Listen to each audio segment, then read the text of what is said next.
Well, everybody, it's here. The update that was supposed to change the spook ranges when fast traveling has finally released, and, well, there's some really good things that have changed with it, and also some things that are a little bit less good. So let's go ahead and go through them. Now, the very first thing you see when you go to read these patch notes is a change that we did not hear about until now, as far as I know.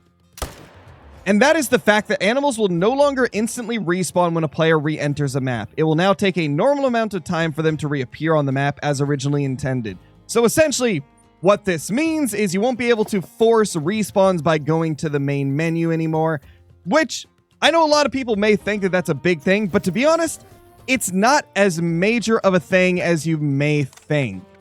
Animals are always going to respawn no matter what. People used to just go to the main menu to speed it up, but to be honest, that's not even why I used to go to the main menu all the time. I would go to the main menu after each run so the animals would not be nervous anymore, and guess what? You can still do that. So thankfully, the primary reason why people like myself would always go to the main menu is still something that's very much doable, so you can still get your animals to not be nervous anymore after you've spooked them off, which is pretty huge. Now let's just shoot these. There we go. Couple bears down. We got two more coming over there. Let's go ahead and start raiding the next one right here, though. All weapons should once again be accurate at their middle range if a player does not have the zeroing perk unlocked. This is pretty huge. That was a really bad bug that was affecting a lot of players. However, it seems that when they fix this, I've noticed, if you look down at the zeroing, it's going in a different order than it used to. So it goes 75, 150, 300. Which is not how it used to be. It used to be that it would go 300, then 150, then 75. But now it's going 150 or 75, 150, 300. I mean, this is obviously not a huge change, but if you're used to like the muscle memory of going to a specific zeroing distance with a specific amount of clicks, then yeah, this is going to affect you a little bit. I'm used to, whenever I'm at the 300, being able to just tap it one more time and it goes down to 150. Maybe this isn't the way it is. Maybe I'm seeing things, but I swear to God, that's how it was pre-update. Now let's go ahead and shoot these two right here. Beautiful. You guys may be wondering why we're going for Black Bear right now, and it's primarily to show you guys that this change, the one that we just read off with animals not instantly respawning anymore, isn't as big of a deal as some people may think. I've been seeing there's a lot of people that are thinking that this is the end of the world and that it's ruining grinding. That is definitely not the case whatsoever. Because with Black Bear, I never would go to the main menu anyway. They would just respawn by the time I was done with my run. So I think, honestly, guys, at this point, you're just going to have to adapt to it and figure things out for each of the grinds. My recommendation would be to maybe add a couple more zones into your runs for different animals. That way it takes slightly longer to finish the run. That way there's a higher chance that the animals will be respawned by the time you get done with that run.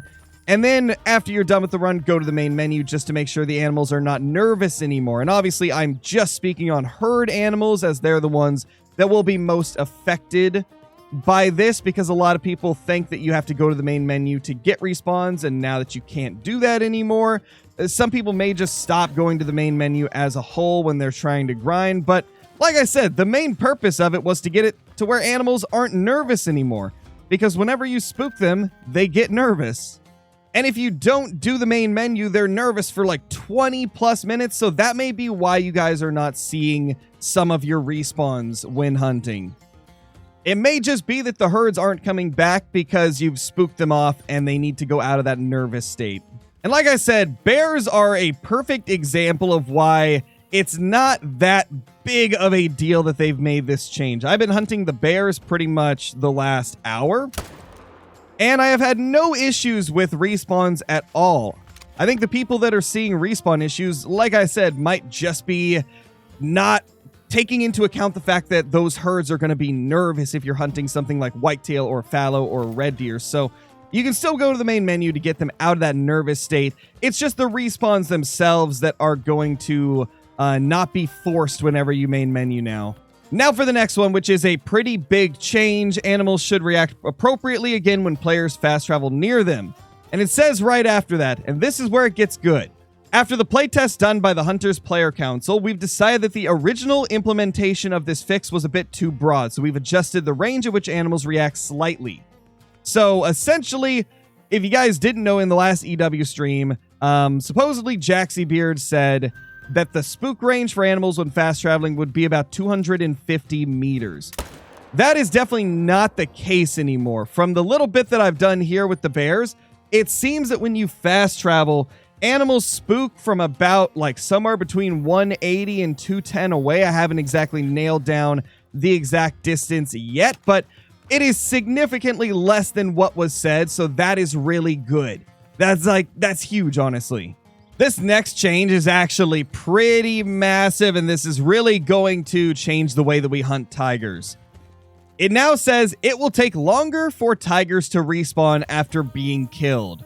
Now, obviously, that's going to greatly affect how quickly you can hunt them.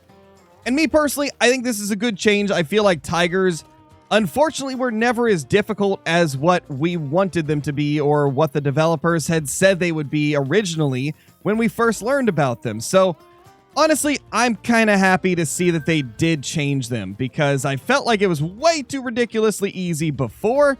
So it is nice to see that they have adjusted the tigers. We'll have to see like exactly what that's going to entail. I haven't been able to test any tiger hunting yet, but we definitely will be at some point just to see how drastic the changes are.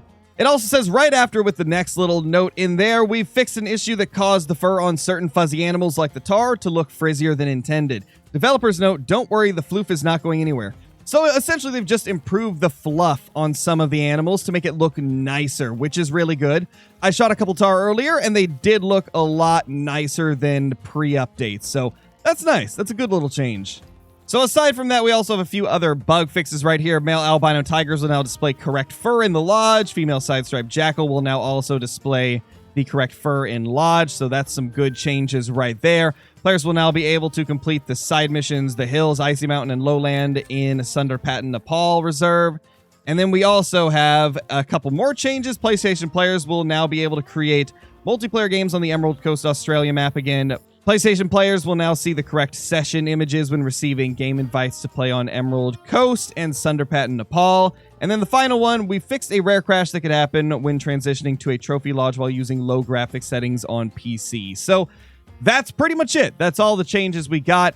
To be honest, like I said, the changes to like grinding and things like that is not as bad as people make it out to be. It's just going to take a little bit of getting used to. But it's really not that much different to things we've had in the past. Although I know some of you probably were not playing back when things pretty much used to be like this. Well, everybody, I hope this video was helpful for you. If it was, leave a comment down below and let me know what you thought. Also, click that like button and subscribe to the channel if you're new. We're going to go ahead and call it there. Like I said, this isn't as bad of an update as some people were making it out to be. It's just going to take a little bit of time to get used to. And that's exactly what I'm going to go do. I'll see y'all in the next one. Peace.